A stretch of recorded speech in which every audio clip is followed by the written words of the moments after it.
مدنی channel کے ناظرین، الحمدللہ فیضان مدینہ کراچی سندھ پاکستان میں دعوت اسلامی کے انٹرنیشنل افیئرز ڈپارٹمنٹ کے تحت 7 دن کا بین الاقوامی سنت و بھرا اجتماع جاری ہے، جس میں دنیا کے کم و بیش 70 ممالک سے علماء کرام، مبلغین دعوت اسلامی، جامعۃ المدینہ کے اساتذہ کرام و طلباء کرام سمیت بزنس کمیونٹی اور مختلف شعبۂ زندگی سے تعلق رکھنے والے عاشقان رسول شریک ہیں۔ سنت و بھرے اجتماع کے تیسرے دن خوش نصیب عاشقان رسول نے 27 نومبر کو خلیفہ امیر السنت مولانا حاجی عبید رضا عطاری مدنی مدہ ذلہ العالی کی صحبت و ملفوظات سے فیض پایا۔ خلیفہ امیر السنت مدہ ذلہ العالی نے عاشقان رسول کے سوالات کے جوابات ارشاد فرماتے ہوئے مختلف امور پر رہنمائی کی اور آخر میں اجتماع میں آئے خوش نصیب عاشقان رسول کی خلیفہ امیر السنت سے ملاقات کا سلسلہ بھی ہوا۔ عطار کا سایہ ہے تجھ پر اور ہم پہ رہے سایہ تیرا، اور ہم پہ رہے سایہ تیرا،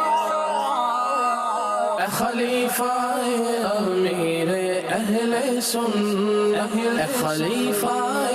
امیر اہل سنت۔ 27 نومبر کو ہی امریکہ، ساؤتھ کوریا، سری لنکا کے اسلامی بھائیوں کے درمیان ایک مدنی مشورہ بھی ہوا، جس میں ان ممالک کے ذمہ داران نے نگران شورا مولانا محمد عمران عطاری کو اپنے اپنے ممالک میں ہونے والے دعوت اسلامی کے دینی کاموں کے حوالے سے بریفنگ دی اور مختلف سوالات بھی کیے، جس کے نگران شورا نے جوابات دیتے ہوئے ان کی رہنمائی کی اور دینی کاموں میں بہتری لانے کی ترغیب دلائی۔ فیضان مدینہ کے میلاد ہال میں بعد نماز عصر ہونے والے سیشن میں نگران پاکستان مشاورہ تھا۔ رکن شورا حاجی محمد شاہد عطاری نے سنت و بھرا بیان کرتے ہوئے رمضان شریف کے اعتکاف کی فضیلت و اہمیت بتائی اور دعوت اسلامی کے تحت عاشقان رسول کو اعتکاف کرنے کا طریقہ کار بیان کرتے ہوئے اپنے اپنے ممالک اور شہروں میں اس کا بھرپور اہتمام کرنے کا ذہن دیا۔ عاشقان مصطفیٰ کی دعوت اسلامی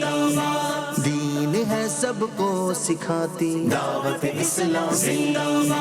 امت کی ہے خیر خواہی، دعوت اسلامی۔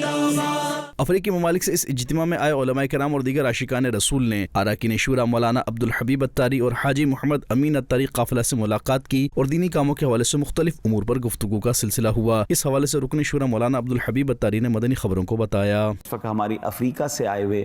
تقریباً میرے پاس جو لسٹ ہے تقریباً 13-14 ممالک کے اسلامی بھائی، خاص طور اس میں علماء ہیں، مفتیان کرام ہیں، وہاں کے اوقاف کے لوگ ہیں، مذہبی منسٹریز ہیں یا مذہبی کام دیکھتے ہیں وہ لوگ ہیں، مڈاگاسکر، الجزائر، Benin, Comoros, Kenya, Senegal, Ivory Coast, Congo, Tanzania, Ghana, Uganda, Nigeria, Liberia, Mauritania, بڑی تعداد میں عاشقان رسول فیضان مدینہ میں ملیشیا کے عالم دین بھی ہمارے ساتھ موجود ہیں۔ سب بڑے انرجیٹک ہیں، امیر اہل سنت سے ملنے کے بعد ان کے جذبے بڑے کمال کے ہیں اور ماشاءاللہ یہ بات ہو رہی ہے کہ اب ان ممالک میں جہاں تک ہم پہنچے اس سے آگے کیسے جانا ہے اور کس طرح مل کر دعوت اسلامی کا کام کرنا ہے۔ 27 نومبر کو ہی فیضان مدینہ میں قائم شعبہ خدام المساجد والمدارس المدینہ کے آفس میں مختلف یورپی ممالک سے آئے ذمہ داران اور مبلغین دعوت اسلامی کے لیے ایک سیشن رکھا گیا، جس میں رکن شورا حاجی سید لقمان عطاری نے یورپی ممالک میں شعبہ خدام المساجد والمدارس المدینہ کے تحت فیضان مدینہ اور دیگر مساجد سمیت مدارس المدینہ اور جامعۃ المدینہ کی برانچز کے قیام کے حوالے سے رہنمائی کی اور ذمہ داران کے سوالات کے جوابات بھی دیے۔